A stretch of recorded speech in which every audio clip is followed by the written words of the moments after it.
네, 저희 한 2분만 있다가 3시가 되면 시작하도록 할게요.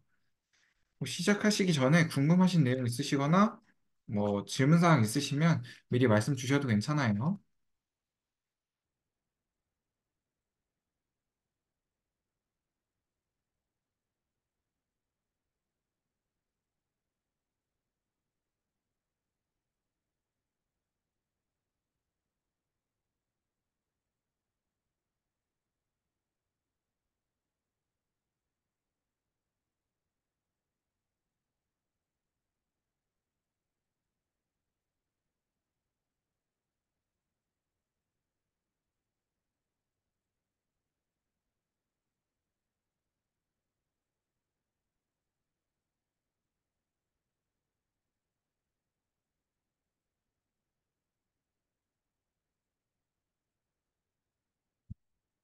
저희 교육 시작하기에 앞서서 한 가지만 선생님들께 좀 여쭤보려고 해요.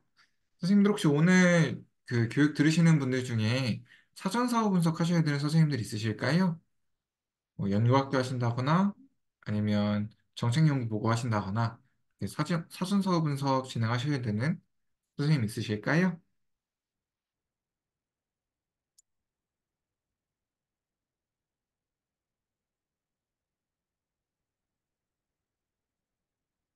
아마 사전서 분석하시는 선생님들은 아직은 안 계신 것 같아요.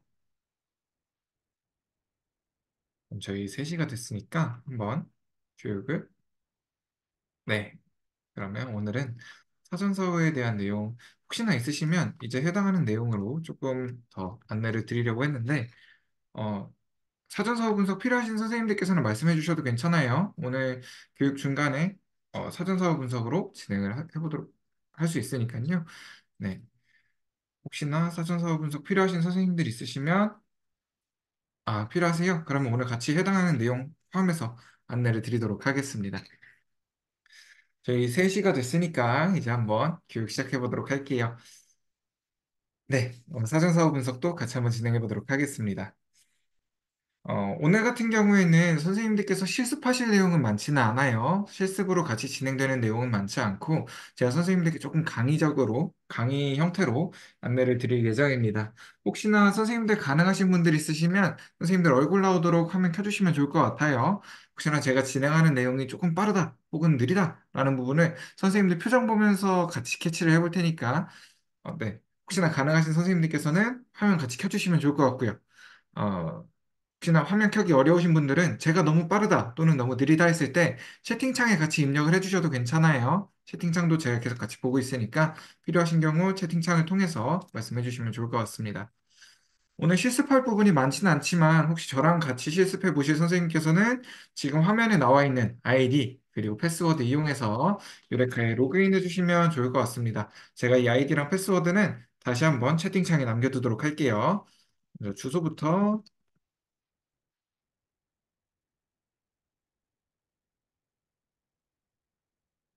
아이디, 패스워드까지 채팅창에 하나 남겨두도록 하겠습니다. 그럼 몇 가지 안내사항부터 한번 드리고 진행을 해보도록 할게요.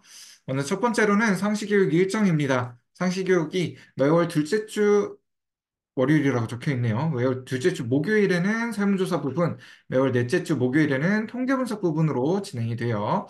그래서 혹시나 설문조사 교육이 필요하신 선생님들께서는 4월 11일에 있는 상시교육에 참여해 주시면 좋을 것 같습니다. 두 번째로, 오늘 교육은 할 내용이 조금 많아요. 그러다 보니까 1시간 동안 속도감 있게 진행될 예정입니다. 대신에 오늘 교육 내용 같은 경우에는 선생님들께 입력해 주셨던 메일로 다시 보실 수 있는 영상 링크를 같이 보내드릴 거예요. 그래서 중간에 놓쳤다 이러고 포기하지 마시고 일단 제가 진행하고 있는 데를 같이 한번 따라와 주세요. 그리고 놓치신 부분은 보내드린 영상을 통해서 다시 한번 확인해 주시면 좋을 것 같습니다. 그리고 세 번째로 질문사항은 채팅창에 남겨주시는 게 제가 답변 드리기에 제일 편하더라고요. 그래서 질문사항은 채팅창에 남겨주시면 제가 중간에 녹일 수 있는 부분은 녹여서 중간에 녹이기 조금 어렵다 싶은 부분은 교육이 마치고 나서 선생님들께 한꺼번에 안내를 드리도록 하겠습니다. 그리고 마지막으로 오늘 교육을 마친 이후에는 상시교육 만족도 조사가 진행이 됩니다. 참여해주신 선생님들 중에 추첨을 통해서 또 소정의 선물을 보내드리니까요. 교육 끝났다 이러고 바로 나가시기보다 마지막으로 만족도 조사까지 같이 한번 참여를 해주시면 좋을 것 같습니다. 그러면 저희 오늘 할 것부터 한번 살펴보도록 할게요. 오늘 선생님들과 함께 알아볼 거는 유레카에서 통계 분석할 수 있는 방법에 대해서 먼저 한번 알아볼 거고요. 그리고 두 번째로는 통계 분석의 기초에 대해서 한번 같이 살펴볼 거예요. 그리고 마지막으로 몇 가지 기본적인 통계 분석을 사용을 했을 때 이때 보고서를 통계 분석은 어떻게 활용을 할 수 있고 어떻게 사용할 수 있고 보고서는 어떠한 형태로 작성을 할 수가 있는지 해당하는 내용을 간략하게 한번 설명을 드리도록 하겠습니다. 우선 가장 처음으로 유레카에서 통계 분석할 수 있는 방법부터 한번 살펴볼게요. 그 전에 유레카 같은 경우에는 모든 기능을 이용하실 때 반드시 로그인이 되어 있으셔야지만 모든 기능을 자유롭게 이용을 하실 수가 있습니다. 지금 제가 채팅창에 남겨드린 이 아이디와 패스워드 같은 경우에는 교육에만 사용되는 아이디 패스워드예요. 그래서 교육 종료되고 나면 저희가 이 아이디 패스워드는 닫아두게 됩니다. 그래서 선생님들 같은 경우에는 지역별로 활용하실 수 있는 로그인 방법이 조금씩 달라요. 선생님들께서는 유레카 홈페이지 오른쪽 아래로 보시면 지역별 로그인 방법이라는 게시글이 있습니다. 이 게시글 통해서 선생님들께서 소속되신 기관의 로그인 방법을 한번 확인해 주시고 해당하는 방법으로 로그인해서 사용을 해주시면 될 것 같습니다. 그러면 유레카에서 통계 분석 사용할 수 있는 방법부터 한번 살펴보도록 할게요. 유레카에서 통계 분석 사용할 수 있는 방법은 크게 두 가지가 존재합니다. 첫 번째로 유레카에서 온라인 설문조사를 사용하셨을 경우에는 지금처럼 응답자가 생기시게 될 거예요.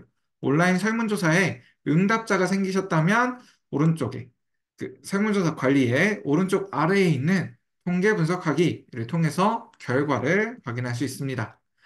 가장 기본적인 빈도만 확인하셔도 된다라고 하시면 이곳에서 빈도를 확인하실 수가 있어요. 네, 이걸 넘어가는 추가적인 통계 분석, 예를 들어서 평균을 구한다거나 또는 독립표본 T검정을 시행한다거나 이렇게 추가적인 통계 분석이 필요하실 경우에는 상단에 보이는 통계 분석 3.0 버튼을 클릭을 해주시면 됩니다. 이제 종종 선생님들께서 질문 주시는 것 중에 하나가 이 통계 분석학이랑 통계 분석 3.0이랑 어떤 차이가 있느냐라고 질문 주시는 경우가 있어요. 이 통계 분석하기 같은 경우에는 저희가 업데이트하기 이전 버전이에요. 그러다 보니까 선생님들 컴퓨터에 따라서 분석 결과가 저장이 안 되시는 경우가 종종 발생을 합니다. 그래서 선생님들께서 사용하실 때는 이 오른쪽에 있는 통계 분석 3.0 버튼 클릭하셔서 사용을 해주시면 돼요. 그러면 지금처럼 이스트 3.0이라는 페이지로 넘어오게 되고요. 여기서는 왼쪽에 통계 분석 메뉴를 클릭하셔서 기술 통계량부터 빈도 분석, 교차 분석뿐만 아니라 오늘 아마 필요하신 선생님들도 계셨던 것 같아요. 사전 사후 분석인 대응 표본 T검정, 분선 분석, 상관, 단순 회귀 분석까지 다양한 종류의 통계 분석들을 모두 활용을 하실 수가 있습니다. 분석하는 방법도 어렵지 않아요. 한번 진행을 해볼게요. 저는 간단하게 빈도 분석하는 것만 한번 보여드리도록 하겠습니다. 왼쪽 통계 분석 메뉴에서 빈도 분석을 선택을 해주시고 변수 리스트에서 우리 빈도 확인할 문항들을 아래 선택 변수로 내려주시면 돼요. 만약에 여러 개의 문항을 한꺼번에 확인하셔야 된다라고 하시면 쭉 드래그를 하셔서 아래로 내리셔도 괜찮으시고요. 또는 해당하는 문항이 조금 떨어져 있다라고 하실 경우에는 하나 클릭하신 상태로 키보드의 컨트롤 버튼 누르시고 다른 문항들을 선택을 해주셔도 괜찮습니다. 지금 저는 문항 1번만 가지고 한번 살펴보도록 할게요. 지금처럼 분석할 변수를 아래 선택 변수로 내려주시고 그래프가 필요하신 경우에는 막대 그래프나 원 그래프를 지정해 주실 수도 있어요. 이번엔 막대 그래프로 한번 간단하게 받아볼게요. 막대 그래프로 지정해 주셨다면 하단에 보이는 분석하기 버튼을 클릭해 주시면 됩니다. 그러면 지금처럼 분석에 대한 결과를 확인해 보실 수가 있어요. 남자분 4분, 여자분 20분, 그래프도 동일하게 확인을 하실 수가 있습니다. 지금처럼 나타난 분석 결과 같은 경우에는 왼쪽 상단에 보이는 저장 버튼을 클릭해서 한글이나 엑셀, PPT, 그리고 이미지 형태로도 파일을 저장을 하실 수가 있어요. 저는 아마 선생님들께서 가장 많이 사용하시는 형태가 한글 파일일 것 같아요. 그래서 한글 파일로 저장을 한번 해보도록 하겠습니다. 지금처럼 노네임이라는 이름으로 파일이 저장이 되고요. 이 분석 결과 같은 경우에는 한글 파일로 저장했을 때 마찬가지로 편집이 가능합니다. 그래서 간단하게만 보고서 작성하시는 선생님들께서는 이 분석 결과 아래쪽으로 분석에 대한 해석을 작성해서 제출하시는 선생님들도 있다라고 저희 쪽으로 말씀을 해주시더라고요. 그래서 선생님들께서도 아마 이 부분은 유용하게 사용을 하실 수가 있을 것 같습니다. 그러면 이 분석 결과를 한번 닫아보도록 할게요. 우리 제가 앞서서 유레카에서 통계 분석할 수 있는 방법이 두 가지 있다라고 말씀을 드렸죠. 우리 첫 번째로는 지금 한 것처럼 온라인 설문조사에서 통계 분석으로 바로 넘어오는 방법이 한 가지가 있고요. 우리 두 번째로는 선생님들께서 온라인 설문조사 자체가 조금 어려우신 경우가 있으실 거예요. 인터넷이 조금 어려운 상황이 있다거나 또는 학생들의 연령대가 너무 낮아서 온라인으로 응답받기가 조금 버거운 경우가 있으실 수도 있습니다. 이런 경우에는 오프라인으로 설문 응답을 받으시고 종이로 설문 응답을 받으시고 해당하는 자료만 엑셀 파일로 원자료화 시켜주시면 업로드해서도 분석을 해주실 수가 있어요. 지금은 선생님들께 원자료 만드는 방법도 한번 안내를 드리도록 하겠습니다. 선생님들께 원자료 만드는 방법도 한번 보여드리도록 할게요. 혹시나 따라해보실 선생님들께서는 엑셀 파일 켜셔서 제가 작성하는 데까지 같이 작성을 해주셔도 좋을 것 같습니다. 작성하는 데까지 같이 한번 작성을 해주셔도 좋을 것 같아요.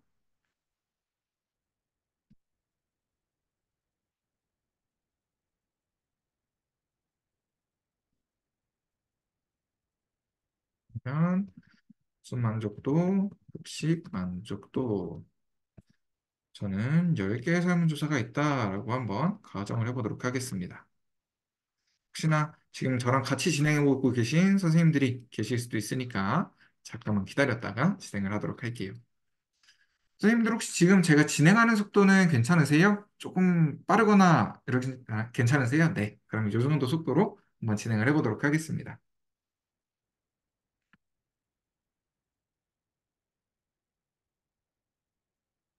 우리 원자료 만드는 방법 보기 전에 구성을 한번 살펴보고 넘어갈게요.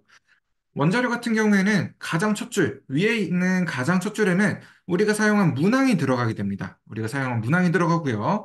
두 번째 줄부터는 가로로 한 줄 한 줄이 각 한 사람 한 사람의 응답이 되는 거예요.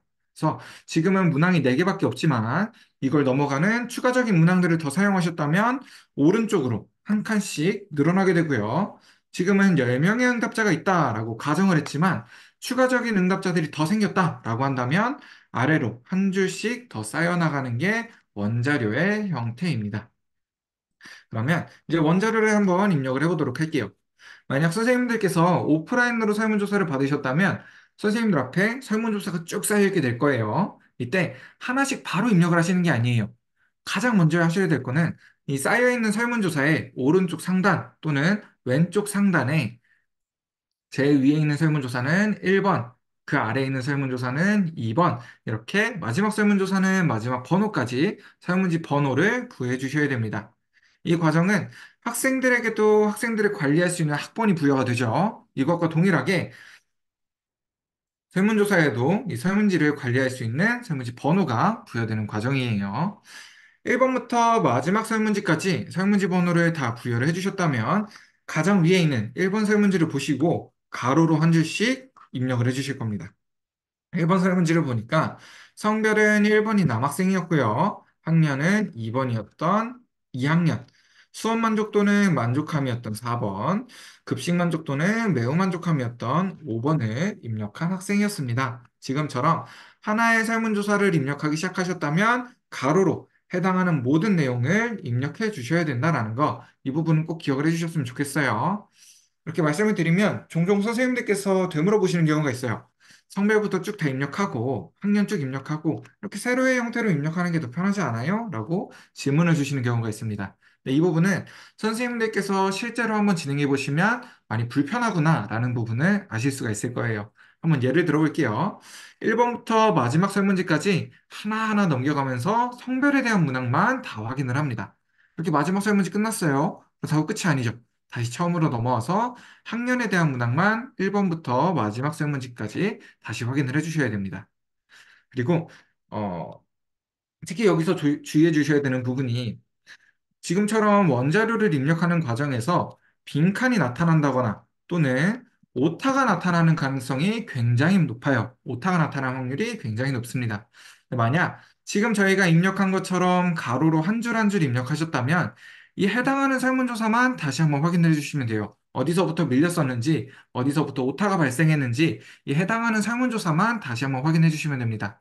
하지만 만약에 세로의 형태로 입력을 하셨다면 어디서부터 밀렸었는지 혹은 어디서부터 오타가 발생했는지 정확하게 알 수가 없다 보니까 전체 설문조사를 다시 한번 봐주셔야 된다라는 불편함이 생기게 됩니다. 그래서 만약 선생님들께서 오프라인으로 종이로 설문조사를 받으시고 엑셀 파일 원자료를 작성을 하신다면 하나의 설문조사를 입력하셨을 때 가로로 해당하는 모든 내용을 입력을 해주셔야 돼요. 그러면 우리 1번 설문지를 다 입력했기 때문에 2번 설문지로 한번 넘어가 볼게요. 2번 설문지는 1번 성별은 여학생이었고요. 학년은 5학년. 수업 만족도는 보통, 급식 만족도는 2번을 준 학생이었습니다. 이렇게 하나의 설문조사는 가로로 모두 입력을 해주셔야 된다라는 부분을 꼭 기억을 해주셨으면 좋겠습니다. 그럼 지금은 임의로 아래 칸들을 한번 채워보도록 할게요. 임의로 아래 칸들을 한번 채워볼 거고요. 지금처럼 원자료 작성이 완료가 되었다면 저는 바탕화면에 원자료라는 이름으로 파일을 저장해 주도록 하겠습니다. 원자료라는 이름으로 파일을 저장해 줄게요. 혹시나 선생님들께서 엑셀 파일이 없으시고 한셀을 사용해야 된다라고 하시면 한셀을 사용하셔도 괜찮아요. 한셀을 사용하셔도 괜찮은데 마지막에 지금처럼 파일 저장하실 때만 파일 형식을 한셀이 아닌 엑셀 통합 문서로 바꿔서 저장을 해주시면 됩니다. 지금처럼 파일을 설정해 주셨다면 저장을 해주시고 작업 중이었던 파일은 닫아주셔도 괜찮아요. 이번에는 유레카에 있는 메뉴 중에 세 번째 있는 통계 분석 메뉴로 들어가 주도록 하겠습니다. 그 중에서도 내 자료 분석하기로 넘어가 주도록 할게요. 지금처럼 내 자료 분석하기까지 넘어오셨다면 화면 가운데 보이는 돋보기 모양을 클릭해서 우리가 방금 만들었던 원자료라는 이름의 파일을 열어주도록 하겠습니다. 그러면 파일이 업로드가 되실 거고요. 그래서 분석하기 처음으로 유레카가 빈칸이 있는지 또는 오류가 나타날 만한 게 있는지 한번 검증을 해줄 거예요. 이때 정상적으로 분석하기가 가능합니다 라는 문구를 확인하셨다면 동일하게 하단에 있는 분석하기 3.0 버튼을 클릭해 주시면 됩니다. 그러면 이곳에서는 우리가 작성한 설문 문항들이 그대로 나타나게 돼요. 여기서도 동일하게 기술 통계량부터 상관, 단순 회계 분석까지 모든 분석을 활용을 하실 수가 있습니다.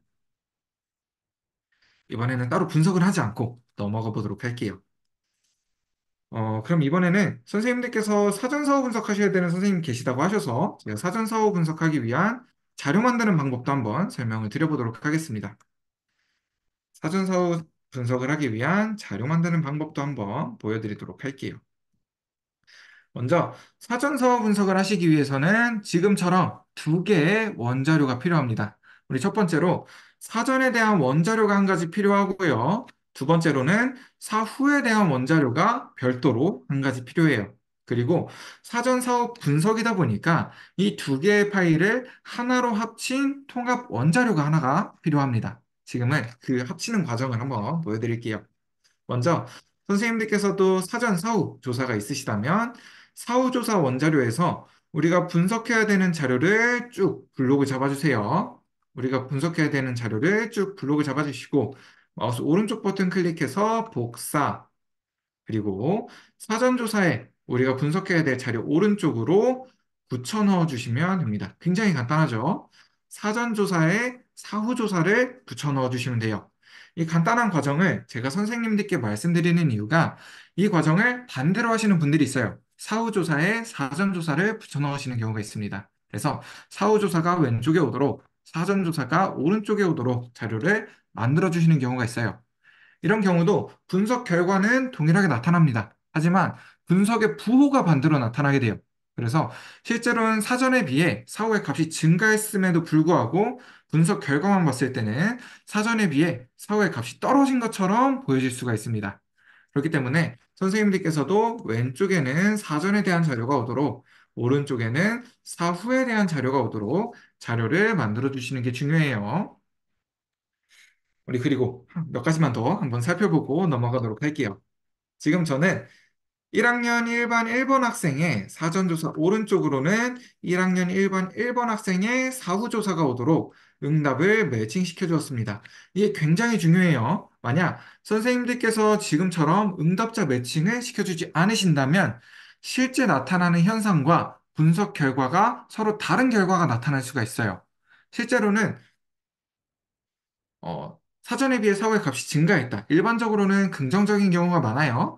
사전에 비해 사후의 값이 증가했다. 수업에 효과가 좋았다라는 결론이 나왔지만 매칭을 시켜주지 않으시다 보면 이 분석 결과는 사전에 비해 사후의 값의 차이가 그렇게 크지 않다라는 결과로 보여질 수가 있습니다. 그래서 반드시 1학년 1반 1번 학생의 사전조사 오른쪽으로는 1학년 1반 1번 학생의 사후조사가 오도록 응답 매칭을 시켜주시는 게 좋아요. 우리 마지막으로 한 가지만 더 살펴볼게요. 만약 선생님들께서 사전에는 조사를 진행을 하셨어요. 사전에는 조사를 진행을 하셨는데 이 학생이 사후조사하기 전에 전학을 가버렸습니다. 그래서 사후조사는 할 수가 없었어요. 그렇다면 이 학생의 응답은 분석하기 전에 반드시 지워주셔야 됩니다. 반대의 경우도 마찬가지겠죠. 사전에는 이 학생이 없어서 조사를 못했어요. 사후 조사하기 전에 학생이 전학을 와서 사후만 조사가 됐다면 사전 조사에 대한 정보가 없다 보니까 아깝더라도 이 학생의 응답은 지워주셔야 되는 거예요. 그래서 반드시 사전과 사후 모두 응답이 있는 형태로 응답자를 매칭시켜 주셔서 자료를 제작을 해주셔야 됩니다. 그러면 우리 이렇게 파일을 합쳤다라고 가정을 해보고 이번에는 바탕화면에 저는 통합이라는 이름으로 새로 저장을 해주도록 할게요. 마찬가지로 작업 중이었던 파일은 닫아줄 거고요. 이번에는 유레카의 통계 분석 메뉴 중 수업 효과성 분석 메뉴로 들어가 주도록 하겠습니다. 이제 가끔 선생님들께서 질문 주시는 것 중에 하나가 내 자료 분석하기랑 수업 효과성 분석이랑 어떤 차이가 있나요? 라고 물어보시는 경우가 있어요. 기능은 동일합니다. 선생님들께서 하실 수 있는 기능들은 모두 동일해요.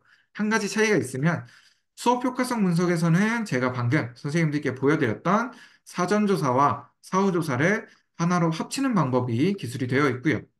내 자료 분석하기에서는 우리 앞서서 확인했었던 오프라인 원자료를 엑셀 파일 원자료로 바꾸는 방법이 표시되고 있다. 이 차이만 있고 사용하실 수 있는 기능은 모두 동일합니다. 마찬가지로 화면 가운데 돋보기 클릭하셔서 우리 통합 파일을 열어줄 거고요. 그래서 분석하기, 통계 분석, 분석하기 3.0 버튼을 클릭해 주도록 하겠습니다. 지금은 제가 선생님들께 사전사후 분석하시는 걸 한번 보여드리도록 할게요. 왼쪽에 통계 분석 메뉴를 클릭해 주신 다음 사전사후 분석의 통계 기법 이름으로는 대응표본 T검정이다 라고 이야기를 해요. 그래서 대응표본 T검정. 동일한 문항에 대한 사전과 사후 한 쌍만을 아래 선택 변수로 내려주시고 분석을 해주셔야 돼요. 지금은 수업 만족도, 교우 관계 만족도, 시설 만족도 총 세쌍의 문항이 있죠. 그렇기 때문에 세 번의 분석을 별도로 진행을 해주셔야 되는 거예요. 지금처럼 동일한 문항에 대한 사전과 사후 한 쌍을 아래 선택 변수로 내리셨다면 하단에 보이는 분석하기 버튼을 클릭해 주시면 됩니다. 그러면 지금과 같은 분석 결과를 확인하실 수가 있고요. 이제 가끔 선생님들께서 이 분석 결과 나오면 한숨부터 쉬시는 선생님들 계시더라고요. 제가 조금 있다가 여기서 선생님들께서 사용하셔야 되는 자료, 해석은 어떻게 하면 되는지 해당하는 내용들을 알려드릴 테니까 조금만 기다려주세요. 이렇게 우리 유레카에서 통계 분석할 수 있는 방법까지 한번 알아봤고요. 지금부터는 제 선생님들께 통계 분석의 기초, 그리고 몇 가지 통계 분석을 사용했을 때 어떻게 사용하면 되는지, 보고서는 어떠한 형태로 작성을 하면 되는지 해당하는 내용들을 한번 안내를 드리도록 하겠습니다. 혹시나 제가 말이 많이 빠르거나 하면 선생님들께서 채팅창에 입력을 해주세요. 저도 이제 진행을 하다 보면 서서히 흥분을 해서 말이 점점 빨라지다 보니까 혹시 제가 너무 빨라졌다 싶으시면 네, 말씀해 주시면 조금 더 천천히 진행을 하도록 하겠습니다. 먼저 통계 분석의 기초부터 한번 살펴보고 넘어갈게요. 통계 분석에서는 정말 다양한 분석 기법들이 있어요. 여기 나와 있는 기법들이 극히 일부일 정도로 다양한 통계 분석 방법들이 있습니다. 네, 이 각각의 통계 분석 방법들을 사용하기 위해서는 두 가지 조건을 지켜줘야 돼요. 첫 번째로는 변수의 종류를 알맞게 사용을 해주셔야 되고요. 두 번째로 변수의 형태도 적절하게 사용을 해주셔야 됩니다. 이 변수의 종류는 세세하게 나누면 정말 다양하지만 우리는 크게 두 가지로만 볼게요. 첫 번째로 나는 독립적이야. 내가 마음대로 변할 수 있어. 라고 이야기하는 독립변수가 있고요.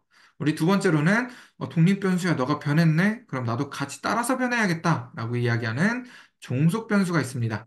이때 독립변수가 먼저 변하게 되면 종속변수는 따라서 변하게 되는 왼쪽에서 오른쪽으로의 흐름이 생기게 되고요. 이 흐름에 얹혀지는 변수의 형태에 따라서 사용할 수 있는 통계 분석 방법이 결정이 되는 거예요. 그럼 이번에는 변수의 형태도 한번 살펴보도록 할게요. 마찬가지로 변수의 형태도 크게 보면 정말 다양하게 나눠집니다. 근데 우리는 크게 두 가지로만 한번 살펴볼게요.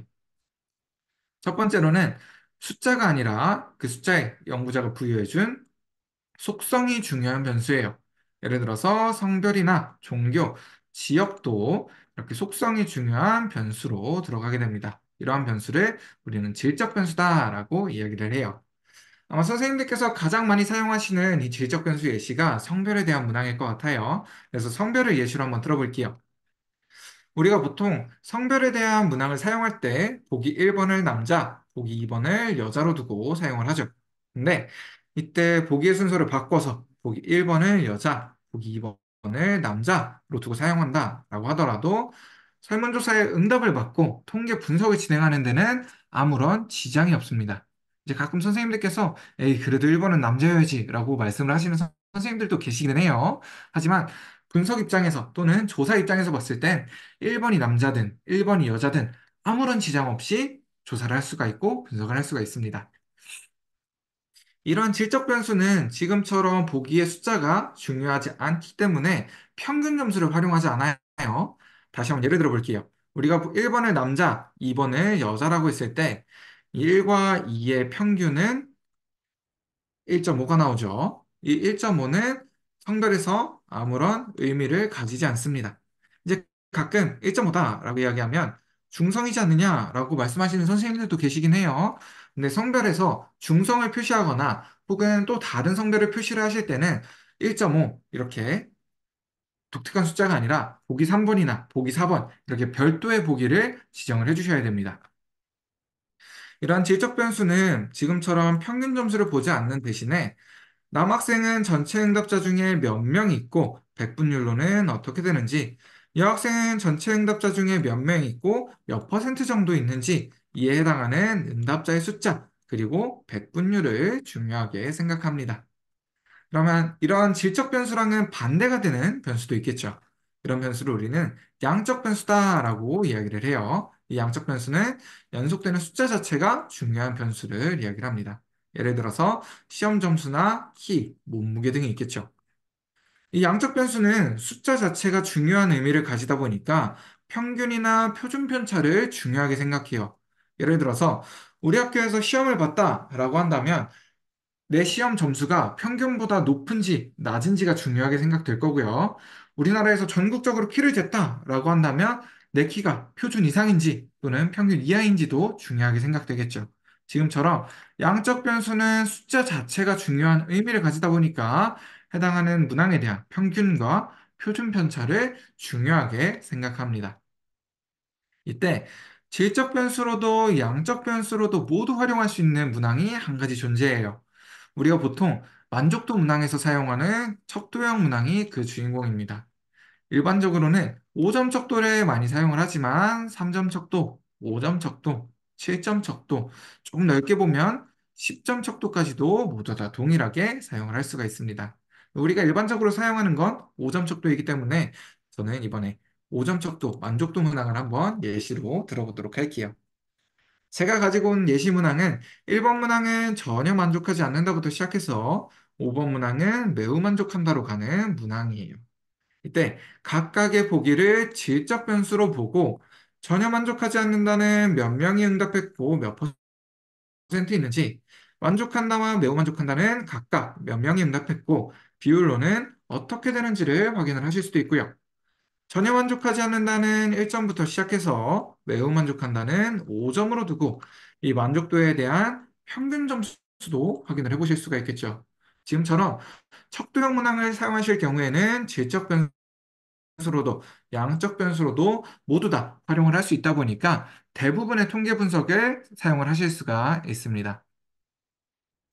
이제 가끔 선생님들께서 조금 혼란스러워 하시는 것 중에 하나가 이 질적 변수냐, 양적 변수냐에 대한 내용이 응답자분들이 응답을 할 때 정해진다라고 생각하시는 분들이 있으시더라고요. 근데 질적 변수냐, 양적 변수냐에 대한 내용은 선생님들께서 설문조사를 만드실 때 이미 정해지게 됩니다. 저희 쪽으로 가끔 들어오는 문의 중에 하나가 선생님 제가 응답은 다 받았는데 이거 가지고 제가 원했던 분석을 사용을 할 수가 없어요. 도와주세요. 라는 질문을 종종 받아요. 네, 그런 경우 대부분 살펴보면 해당하는 분석을 사용할 수 없는 형태로 조사를 받으시는 경우가 굉장히 많이 있습니다. 평균 점수를 구하시는데 서술형으로 받으시거나 이런 경우가 종종 있으세요. 그래서 선생님들께서도 특정한 분석을 사용하셔야 된다라고 하신다면 먼저 이 자료를 한번 참고해 주셔도 좋을 것 같아요. 이 자료 한번 참고해 주셔서 내가 어떠한 형태로 문항을 만들어야 되는지 한번 살펴봐 주시는 것도 좋을 것 같습니다. 혹시나 보셨는데도 잘 모르시겠다라고 하실 때는 조금 이따가 저희 연락처랑 메일 남겨드릴게요. 저희 쪽으로 보내주시면 저희는 해당하는 문항 보고 이 분석 사용할 수 있다 없다 정도는 바로 말씀을 드릴 수가 있으니까 필요하신 경우 저희 쪽으로 한번 연락 주시면 좋을 것 같습니다.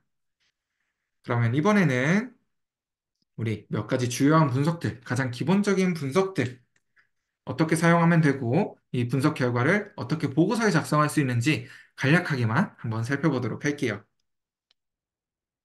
우리 가장 기본이 되는 분석 두 가지, 빈도 분석과 기술 통계량, 이 두 가지와 오늘 선생님들 중에 사전사후 분석 필요하신 선생님들이 계시다 보니까 이 사전사후 분석하는 방법까지 한번 같이 살펴보도록 하겠습니다. 우리 처음으로 빈도 분석부터 한번 살펴보도록 할게요. 이 빈도 분석은 질적 변수의 분포와 특징을 확인할 수 있는 분석입니다. 이 빈도 분석 같은 경우에는 선생님들께서 설문조사 사용하셨다, 보고서 작성하신다 라고 하면 가장 기본적으로 들어있어야 되는 분석 중에 한 가지예요. 특히 내가 받은 응답이 어느 한 곳으로 치우치지 않았다라는 것을 증명할 수 있는 가장 기본적인 분석이기도 합니다. 한번 예를 들어 볼게요. 제가 주장하고 싶은 내용은 이 응답 결과가 남학생과 여학생의 평균적인 의견이다라고 이야기를 하고 싶어요. 근데 빈도 분석 결과를 보니까 남학생이 전체 응답의 10% 정도, 여학생이 전체 응답의 90% 정도의 비율을 차지한다면 이때는 남학생과 여학생의 평균적인 의견이다 라기보다는 여학생의 의견에 가깝다라고 표현하는 게 조금 더 정확하겠죠.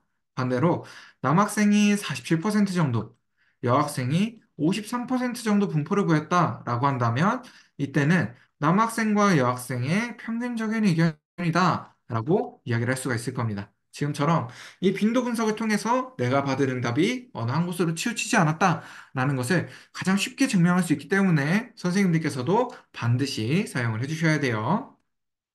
그러면 이 빈도 분석을 어떻게 활용할 수 있는지 한번 살펴보도록 하겠습니다. 이 빈도 분석은 앞서서 제가 한번 보여드렸죠.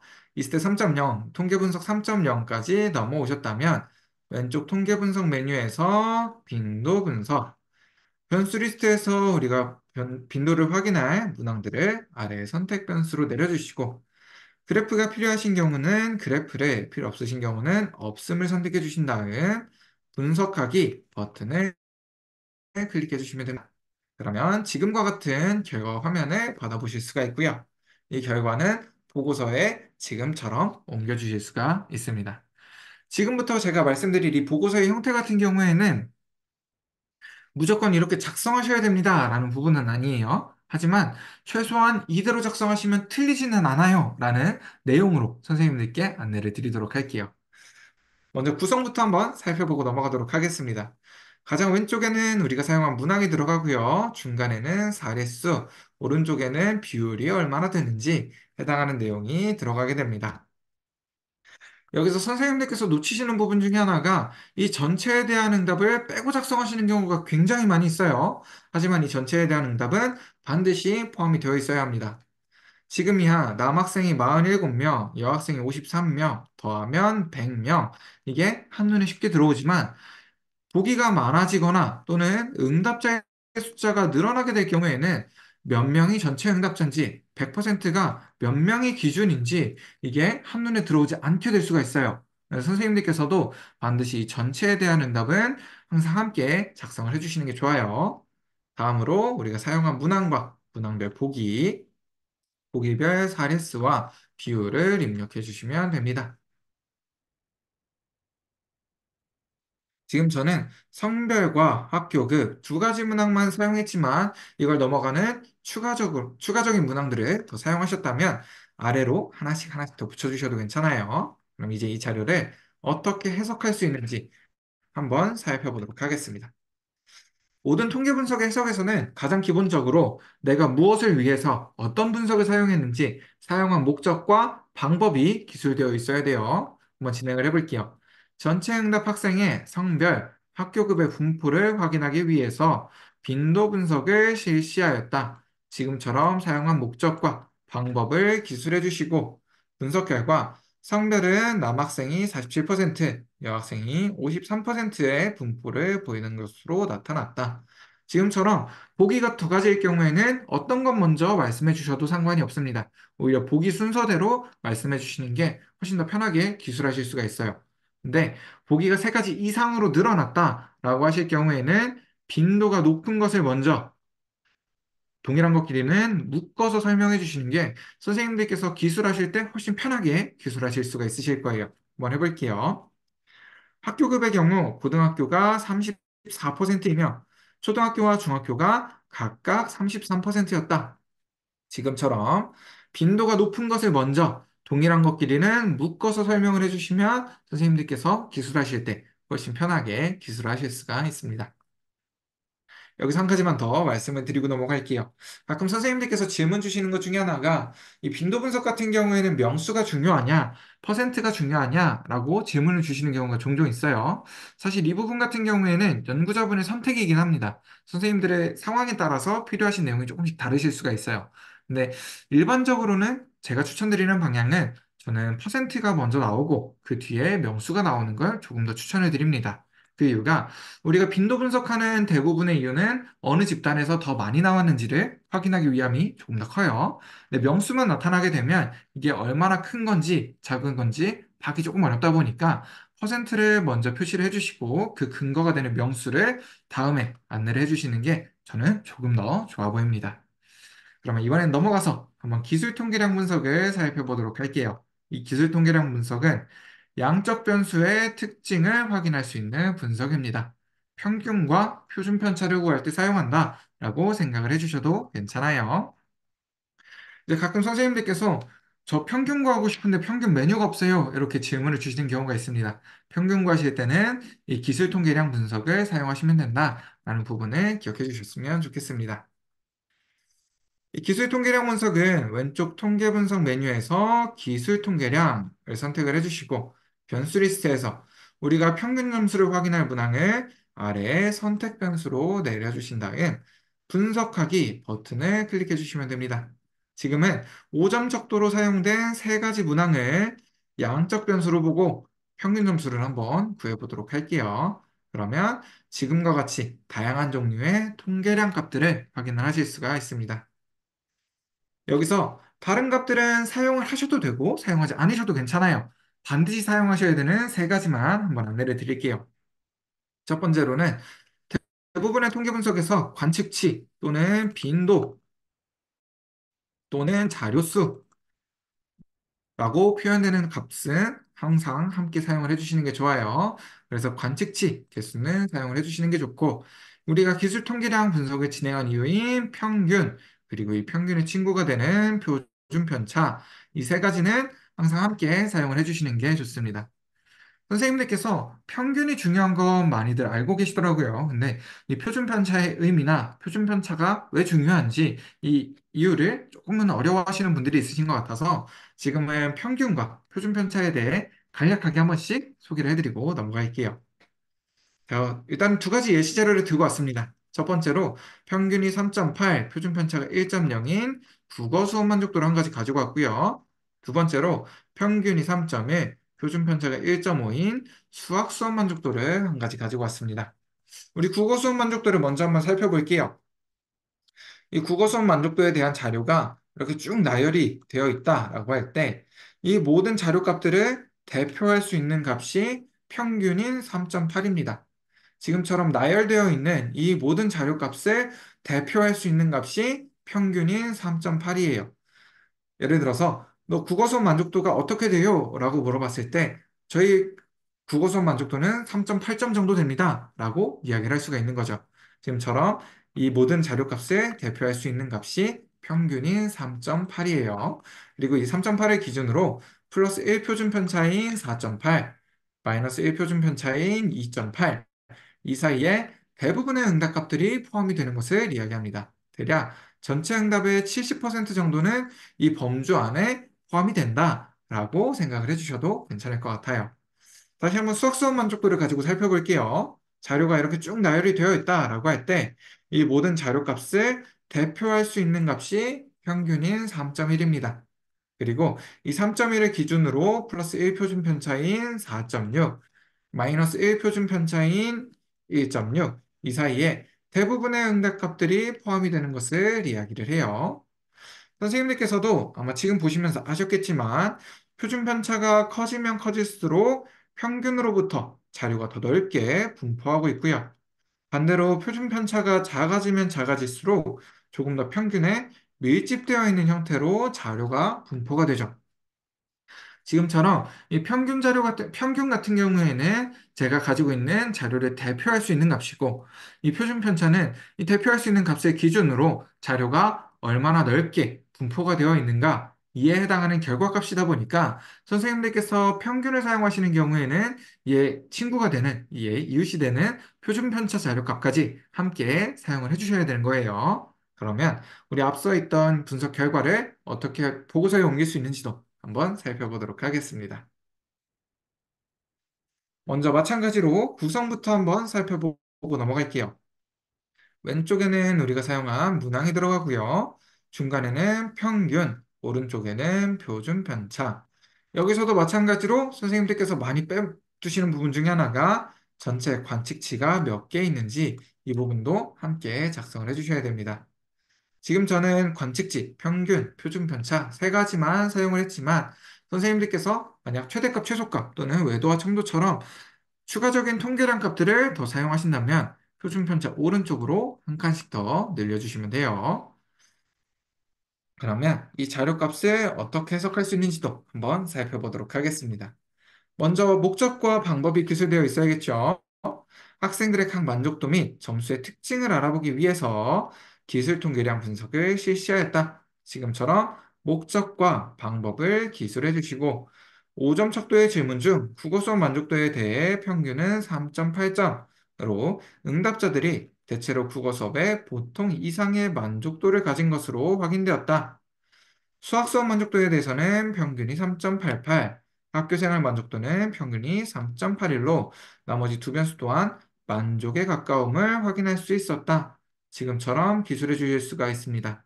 저는 선생님들께 구두상으로 안내를 드리다 보니까 표준 편차 점수까지는 따로 읽진 않았어요. 선생님들께서 보고서 작성하실 때는 이 표준 편차 점수도 함께 작성을 해주시는 게 좋습니다. 여기서 한 가지만 더 말씀을 드리고 넘어가려고 해요. 지금 국어 수업 만족도는 3.8점인데 보통 이상이다. 나머지 두 개는 만족에 가깝다라고 작성을 해두었습니다. 이 부분은 조금 선생님들께 보여드리고 싶어서 가지고 왔어요. 우리가 보통 5점 척도의 문항을 사용을 하게 되면 그 중에 3점은 보통, 4점은 만족으로 두고 사용을 하게 되죠. 이때 3점과 4점 사이 대략적으로 3.8에서 4점이 조금 못 미치는 정도가 된다면 4점에 가깝게 나타났기 때문에 만족에 가깝다라고 표현을 하실 수도 있고요. 어쨌든 4점은 되지 않았기 때문에 보통 이상이다라고 사용을 해주실 수도 있습니다. 이 부분은 연구자분의 선택이에요. 그래서 연구하시는 선생님들의 선택입니다. 내가 만족에 가깝게 나타나는 게 나한테 조금 더 유리해 라고 하실 때는 만족에 가깝게로 표현해 주셔도 괜찮으시고요. 나는 그래도 만족이라는 것 자체를 조금은 보수적으로 보겠어 라고 하신다면 4.8, 4.9가 나오더라도 3.8, 3.9가 나오더라도 보통 이상이다라고 작성을 해주셔도 괜찮습니다. 이때 한 가지 주의해 주셔야 될 부분은 하나의 기준을 정해 주셨다면 모든 문항에 대해 동일한 기준을 적용을 해주셔야 된다라는 부분이에요. 예를 들어서 국어 수업 만족도는 3.88인데 보통 이상이다 라고 작성을 하시고 수학 수업 만족도는 3.83인데 만족에 가깝다 이렇게 사용을 하시면 안 된다는 거예요. 3.8이 넘어가는 모든 건 만족으로 보겠다 라고 하신다면 모든 문항에 동일한 기준을 적용해 주셔야 됩니다. 네. 그러면 우리 마지막으로 대응표본 T검정까지만 한번 살펴보고 우리 오늘 교육을 마무리하도록 할게요. 우리 대응표본 T검정은 사전 점수와 사후 점수의 평균 차이를 확인할 수 있는 분석입니다. 수업 전에 한번 조사가 들어가고요. 그리고 수업 후에 한번 조사가 들어가요. 이게 가운데 있는 게 수업일 수도 있지만 어떠한 영상을 보여준다거나 혹은 어떠한 특정 처리가 들어갈 수도 있겠죠. 지금처럼 처리 전에 한번, 처리 후에 한번 조사를 진행해서 이 처리에 대한 효과를 보는 분석이 대응표본 T검정입니다. 이 사전사후 분석, 대응표본 T검정에서는 세 가지 주의해 주셔야 될 부분이 있어요. 첫 번째로는 시간의 차이를 두고 사전조사, 사후조사를 진행을 해주셔야 됩니다. 예를 들어서 학기 초에 사전조사를 진행하셨다면 학기 말에 사후조사를 진행하시거나 학년 초에 사전조사를 진행하셨다면 학년 말에 사후조사를 진행하시는 것처럼 시간의 차이를 두고 조사를 진행을 해주셔야 됩니다. 네, 많은 선생님들께서 말씀을 해주시는 게 가급적이면 방학을 끼지 않는 것이 가장 좋고 혹시나 방학을 끼지 않는 게 불가능하다라고 한다면 1년을 넘지 않는 범위 내에서 조사를 진행하는 게 좋다라고 많은 선생님들께서 말씀을 해주시더라고요. 우리 두 번째로 사전과 사후 동일 응답자의 응답을 매칭시켜 주셔야 됩니다. 이 부분은 앞서서도 한번 말씀드렸죠. 1학년 1반 1번 학생의 사전조사, 오른쪽으로는 1학년 1반 1번 학생의 사후조사가 오도록 응답을 매칭시켜 주셔야 됩니다. 우리 마지막으로 동일한 문항을 사용해서 사전조사와 사후조사를 진행을 해주셔야 돼요. 이제 가끔 선생님들께서 진행하시는 거 보면 사전조사 전에 문항 조금 급하게 만드시고 사후조사 전에 문항을 변경하시는 경우가 있어요. 이런 경우에는 사전사후 분석, 대응표본 T검정을 진행을 할 수가 없습니다. 반드시 동일한 문항을 사용해서 사전조사와 사후조사를 진행을 해주셔야 돼요. 이제 조금 예민하게 보시는 분들은 문항 순서만 변경이 돼도 이 문항 순서가 응답에 영향을 끼친다라고 보시는 선생님들도 있으시더라고요. 그래서 최소한 동일한 문항을 사용해서 가급적이면 아예 동일한 설문조사를 가지고 사전조사와 사후조사를 진행을 해주셔야 되는 거예요. 이 부분은 우리 앞서서 확인했던 사전조사와 사후조사를 하나의 파일로 합치는 방법이고요. 우리 분석은 같이 한번 진행을 해봤었죠. 왼쪽 통계 분석 메뉴에서 대응 표본 T 검정, 변수 리스트에서 동일한 문항에 대한 사전과 사후 한 쌍을 아래 선택 변수로 내리시고 분석하기 버튼을 클릭해 주시면 됩니다. 만약 선생님들께서 세 쌍의 문항을 가지고 계신다, 세 쌍, 총 6개의 문항을 가지고 계신다 라고 한다면 세 번의 분석을 별도로 진행을 해주셔야 되는 거예요. 그러면 이렇게 했을 때 나오는 분석 결과를 한번 살펴보도록 하겠습니다. 분석 결과 굉장히 다양하게 나와요. 여기서 선생님들께서 반드시 사용하셔야 되는 것만 말씀을 드릴게요. 먼저 우리는 사전 점수와 사후 점수의 평균 차이 확인하는 분석이었죠. 그렇기 때문에 사전과 사후에 평균이 들어가게 되고요. 이 평균이 나오면 표준 편차 같이 나와야 된다라고 말씀드렸을 거예요. 그래서 평균과 표준 편차. 대부분의 통계 분석에서는 빈도, 관측치 또는 자료수 라고 표현되는 건 사용을 해주시는 게 좋다라고 말씀을 드렸죠. 그렇기 때문에 우리 제일 처음에 보이는 대응 표본 통계 박스는 모두 사용을 해주시는 게 좋습니다. 우리 다음으로 그래프 같은 경우에는 있으면 시각적인 효과를 주기 때문에 도움은 돼요. 하지만 이 부분은 필수는 아닙니다. 선생님들께서 필요하신 경우 사용을 하셔도 괜찮으시고요. 필요하지 않으신 경우에는 사용하지 않으셔도 괜찮아요. 다음으로 대응표본 상관 같은 경우에는 선생님들께서는 굳이 확인하지 않으셔도 괜찮습니다. 이 부분은 그냥 못 본 채 하고 넘어가셔도 괜찮아요. 우리 마지막으로 우린 대응표본 T검정, 사용을 했죠. 그렇기 때문에 그 근거가 되는 t값과 이 t값이 통계적으로 유의미한지를 알려주는 유의 확률 값을 함께 사용을 해주시면 됩니다.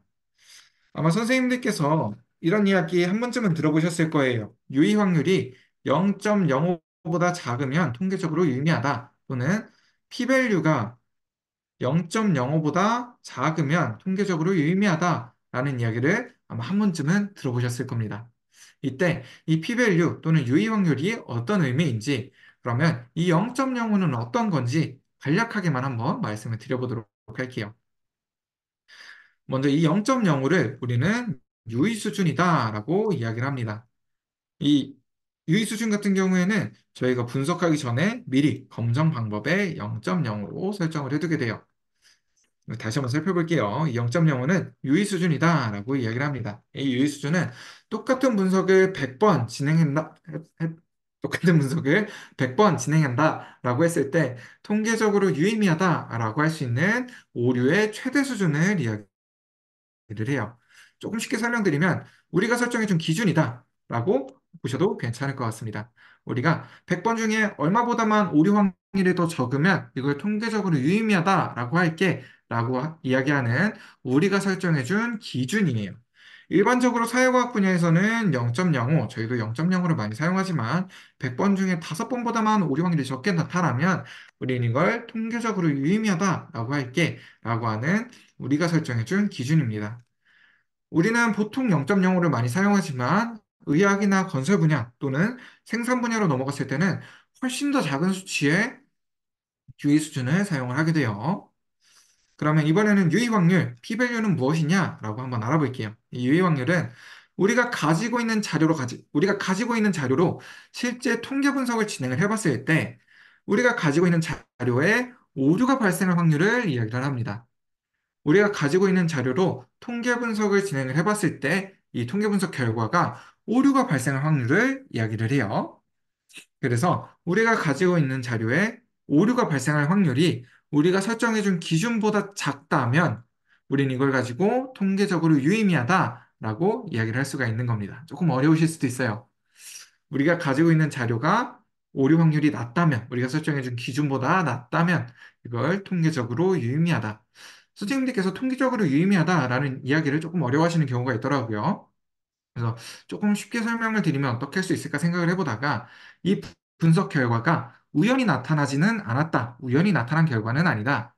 다시 한번 조사하더라도 동일한 결과가 나타날 것이다. 라고 생각을 해주시면 좋을 것 같습니다. 그러면 우리 앞서서 나왔던 결과를 가지고 한번 어떻게 해석할 수 있는지 살펴보도록 할게요.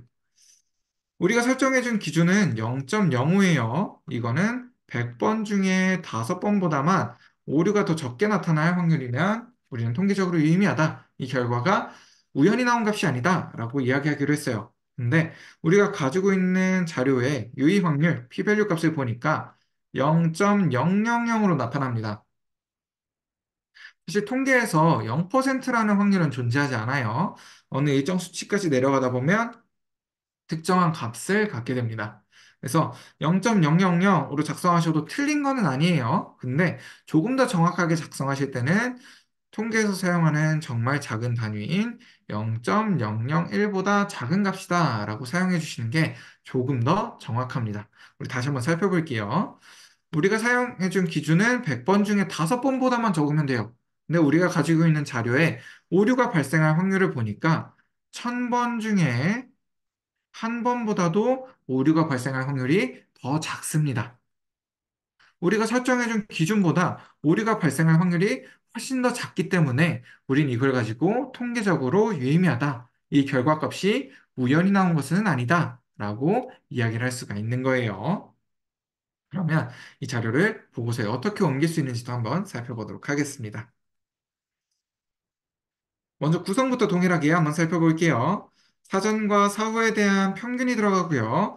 평균의 친구인 표준 편차, 그리고 자료는 몇 개를 이용을 했는지 관측 지수가 함께 들어갑니다.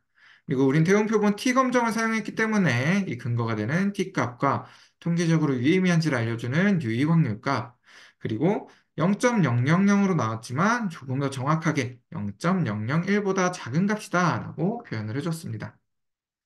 여기서 한 가지만 더 말씀을 드리고 넘어가면 이제 가끔 선생님들께서 보고서 검토 요청을 주시는 경우가 있어요. 근데 이렇게 쭉 보다 보면 분명 사전에 비해 사후의 값이 증가를 했는데 이 t값 앞에 마이너스 부호가 없는 거예요. 그래서 제가 그 보고서 검토 요청 주신 선생님께 전화를 드려서 선생님 제가 이거 확인을 한번 해봤는데 사전에 비해 사후의 값이 증가했는데도 불구하고 T값 앞에 마이너스라는 부호가 없습니다. 이거는 혹시나 자료가 잘못됐거나 분석 중에 오류가 발생했을 수도 있습니다. 라고 안내를 드렸더니 해당 선생님께서 이 마이너스 부호가 불길해서 제가 다 떼버렸어요. 라고 이야기를 해주시더라고요.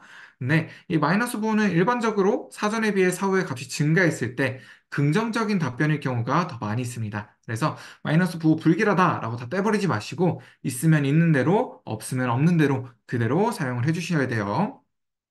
그럼 이 자료값을 한번 해석해 보도록 하겠습니다. 나는 국어 공부하는 것이 즐겁다라는 문항에 대한 학생들의 사전, 사후 응답 차이를 분석하기 위해 대응 표본 T 검정을 실시하였다. 지금처럼 목적과 방법을 먼저 기술해 주시고 분석 결과 사전 조사에서는 평균이 3.05점이었으나 사후에서는 3.85점으로 약 0.8점 향상된 것이 통계적으로 확인되었다. 0.8점 향상된 거는 우리가 그냥도 확인을 할 수가 있습니다. 근데 우리는 이걸 통계적으로 증명을 해냈기 때문에 그 근거가 되는 t값 그리고 유의 확률 값을 함께 작성을 해주셔야 돼요. 그럼 이제 결론을 맺어주셔야겠죠. 따라서 나는 국어 공부하는 것이 즐겁다라는 문항에 대한 학생들의 응답 점수가 사전보다 사후에서 유의하게 증가하였다고 할 수 있다. 이렇게 결론을 맺어주실 수가 있습니다. 사실 저희가 통계를 아는 분들께 이렇게 보고서를 작성해서 제출을 한다라고 한다면 이분들은 이게 어떤 걸 의미하는구나라고 쉽게 캐치를 하실 수가 있을 거예요. 근데 일반적으로는 저희 보고서 보시는 분들은 통계를 모르시는 분들이 더 많으시죠. 이런 분들께는 조금은 불친절한 보고서로 마무리가 될 수가 있습니다. 그래서 즉 이후에 한 문장을 더 추가해 주셔서 내가 한 게 이렇게 효과가 좋았다라는 것도 한 번 더 뽐내 주시고 보시는 분들께도 이게 이런 의미구나라는 것을 한 번 더 안내해 주시는 게 훨씬 더 완성도가 높은 보고서의 형태가 될 거예요. 한번 진행해 볼게요. 즉, 국어 특성화 수업은 학생들의 국어 과목에 대한 흥미를 증진시키는데 효과적으로 기여하였음을 알 수 있다. 이렇게 내가 진행한 수업이 학생들에게 이러한 긍정적인 효과를 주었다라는 걸 한 번 더 뽐내주시기도 하면서 보시는 분들께도 친절한 형태로 보고서를 작성을 해주실 수가 있을 것 같습니다. 네, 오늘 이렇게 이제 우리 한 시간 동안 조금 열심히 한번 달려봤네요. 우리 선생님들께서 혹시나 질문 사항 있으신 선생님들께서는 질문해 주셔도 괜찮으시고요. 제가 교육 마치기 전에 한 가지만 안내 드리고 마치도록 하겠습니다. 선생님들께서 혹시나 유레카에서 통계 분석 참고할 만한 자료 없느냐라고 많이 질문을 주세요. 그래서 참고하실 수 있는 자료를 조금 안내를 드릴게요. 유레카에 보시면 네 번째 이용자 지원이라고 메뉴가 있으실 거예요. 이 이용자 지원 메뉴에 유레카 활용 팁 게시판을 보시면 특히 이곳에 두 번째 페이지쯤부터 통계 분석 뽀개기라는 게시글이 있습니다. 이 통계 분석 뽀개기 게시글을 제가 선생님들께 어떻게 하면 자세히 알려드릴 수 있을까 하다가 좀 작성을 해봤어요. 그래서 이건 어떠한 분석이고 어떻게 사용할 수 있는지 또 나타나는 결과는 어떤 분석들을 사용을 해주셔야 되는지 어떤 결과들을 사용해 주셔야 되는지 보고서에는 어떠한 형태로 옮길 수 있는지 또 해석은 어떻게 하면 되는지 이러한 내용들을 순서대로 하나씩 남겨두었거든요. 그래서 선생님들께서도 필요하신 경우에는 이 통계 분석 뽀개기를 좀 활용해 주시면 좋을 것 같고요. 이거 봐도 조금 모르겠다라고 하시는 분들을 위해서 제가 선생님들께서 퀴즈를 한번 풀어보실 수 있도록 퀴즈도 별도로 제작을 해두었습니다. 그래서 이 퀴즈도 풀어보시고 이 퀴즈 푸신 내용을 저희 쪽으로 메일로 보내주시면 저희가 또 피드백도 드리고 소정의 선물도 같이 드리고 있으니까요. 선생님들께서 필요하신 선생님들은 이 해당하는 내용들을 확인해 주시면 좋을 것 같습니다. 그러면 이렇게 우리 교육 마무리 짓기 전에 저희가 또 앞서서 설명드린 것과 동일하게 교육 만족도 조사를 같이 한번 진행을 하고 있어요. 선생님들께서 회의 끝났다, 교육 끝났다 이러고 바로 나가시기보다 제가 지금 채팅창에 만족도 조사 링크 남겨드렸으니까 이 만족 네, 감사합니다. 이 만족도 조사까지 한번 참여를 해주시고 질문사항 있으신 선생님들께서는 질문해 주셔도 괜찮으시고요. 질문사항 없으신 선생님들께서는 만족도 조사 참여하셨다면 회의를 종료해 주셔도 괜찮습니다. 오늘 1시간 동안 제가 조금 빨리 진행한 것 같아요. 1시간 동안 잘 따라와 주셔서 감사하고 네, 함께 고생해 주셔서 많이 감사합니다. 고생하셨습니다. 네, 감사합니다. 질문 있으신 선생님들께서는 질문해 주셔도 괜찮아요. 저는 녹화만 끊고 다시 오도록 하겠습니다.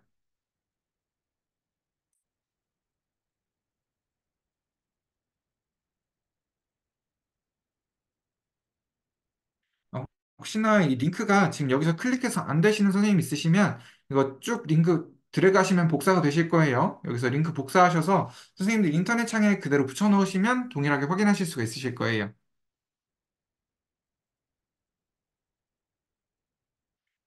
혹시 필요하신 선생님들께서는 다음 달에도 동일하게 진행되니까 다음 달에 있는 교육 참여해 주셔도 좋을 것 같습니다. 저는 녹화만 끊고 다시 오도록 할게요.